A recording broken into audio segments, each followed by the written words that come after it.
गोंदिया जिल्ह्यातील सालेकसा तालुक्यातील आदिवासी क्षेत्रात नक्षलग्रस्त भागात भारतातील सगळ्यात मोठा गुफा मानला जाणारा कचारगड येथे मोठ्या उत्साहात यात्रेला 10 फरवरीपासून सुरुवात झाली आहे।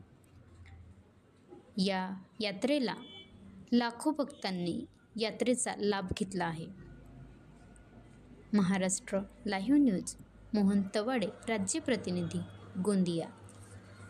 जय शिवाजी। जय शिवाजी। क्या क्या क्या नाम है आपका?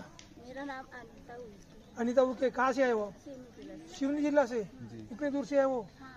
वाह, क्या मांगने आए हो माई को? सब बाल बच्चे हैं, शांति से रहें। तो अपने लिए मांगो कि औरों के लिए भी कुछ मांगने आए हो? औरों के लिए भी मांगेंगे और अपने लिए भी मांगेंगे? हाँ।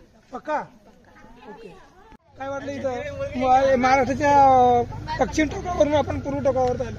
नाही, खूप छान वाटलं, मस्त वाटलं बघून। कारण की मुंबईवर आला ना, इथं एकदम गर्दी आणि क्राउड भरपूर असते, इथं निसर्ग भरपूर आहे, त्यामुळे खूप छान वाटलं। दोन्ही मध्ये फरक आहे? खूप फरक आहे। जाणवला फरक? हो, जाणवलं।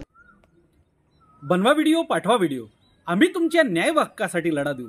ताज्या बातम्या व घडामोडींसाठी पाहत राहा फक्त महाराष्ट्र लाईव्ह न्यूज। आजच आमच्या चॅनलला सबस्क्राईब करा, शेअर करा, कमेंट करा आणि हो, बेल आयकॉन दबायला विसरू नका।